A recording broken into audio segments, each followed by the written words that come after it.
हरे कृष्ण। श्री युधिष्ठिर ने भगवान श्री कृष्ण जी से पूछा, हे भगवान, मैंने श्रावण कृष्ण पक्ष की कामिका एकादशी की महिमा सुनी। अब कृपया आप श्रावण शुक्ल पक्ष की एकादशी का नाम, व्रत और उसका महात्म्य विस्तार से बताइए। तब भगवान श्री कृष्ण जी मुस्कुराए और बोले, हे राजन, श्रावण शुक्ल पक्ष की एकादशी को पुत्रदा एकादशी कहा जाता है। इसे पवित्रा एकादशी भी कहते हैं। यह व्रत विशेष रूप से संतान प्राप्ति के लिए किया जाता है। इस दिन व्रत रखने वालों को पूजा के बाद इसकी कथा अवश्य सुननी चाहिए। केवल कथा सुनने से ही वाजपेय यज्ञ के बराबर फल प्राप्त होता है। अब ध्यान पूर्वक इसकी कथा सुनो। द्वापर युग के प्रारंभ में महिष्मति नामक नगरी में महीचीत नामक राजा राज्य करता था। वह धर्मात्मा, दयालु और प्रजावत्सल था, किंतु संतान न होने के कारण दुखी रहता था। राजा ने अनेक प्रयास किए, व्रत तप किए, यज्ञ किए, दान किए, लेकिन संतान सुख प्राप्त नहीं हुआ। एक दिन राजा ने अपनी प्रजा के प्रतिनिधियों को बुलाकर कहा, हे प्रजाजनों, मैंने अपने राज्य में कभी अन्याय नहीं किया, किसी का धन नहीं छीना, सबको पुत्र समान समझा, फिर भी मुझे संतान सुख क्यों नहीं मिल रहा?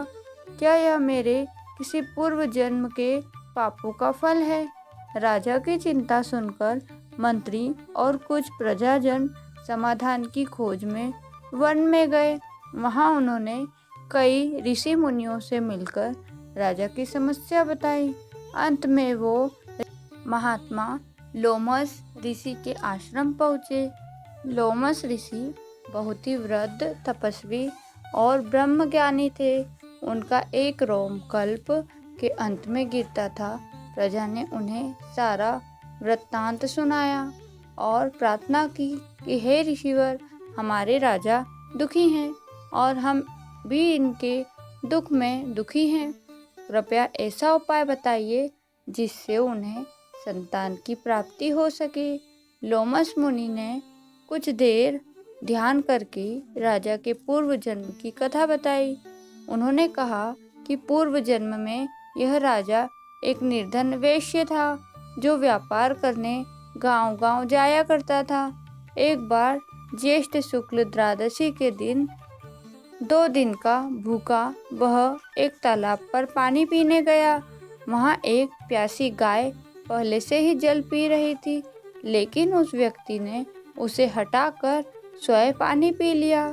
इसी अपराध के कारण वह वंचित है, परंतु एकादशी का व्रत रखने से इसे राजा का जन्म मिला। लोमेश मुनि बोले, यदि तुम सब श्रावण शुक्ल एकादशी का व्रत करो और रात्रि जागरण करो तो इस पाप का प्रायश्चित हो जाएगा और राजा को पुत्र की प्राप्ति होगी। प्रजा लौटकर महिष्मति नगरी आई। अब श्रावण शुक्ल एकादशी आई तो सभी ने लोमस मुनि के कहे अनुसार व्रत और जागरण किया। द्वादशी को व्रत का पुण्य राजा को अर्पित किया गया। उस पुण्य के प्रभाव से रानी ने गर्भ धारण किया और समय आने पर एक तेजस्वी पुत्र को जन्म दिया। इसलिए इस एकादशी को पुत्रदा एकादशी कहा गया। जो मनुष्य इस व्रत को श्रद्धा से करता है, उसे संतान सुख मिलता है और पूर्व जन्मों के पाप नष्ट हो जाते हैं। इस व्रत की कथा सुनने मात्र से ही पुण्य प्राप्त होता है और मृत्यु के बाद स्वर्ग की प्राप्ति होती है। तो अगर आपने भी पुत्रदा एकादशी का व्रत रखा है तो संपूर्ण विधि के साथ भगवान विष्णु की पूजा करें, रात्रि जागरण करें और अपनी मनोकामना हमारे भगवान विष्णु से करें ताकि वह आप पर कृपा करें और आपकी हर मनोकामना पूरी करे, आपको हर तरह के दुख दर्द से दूर रखे।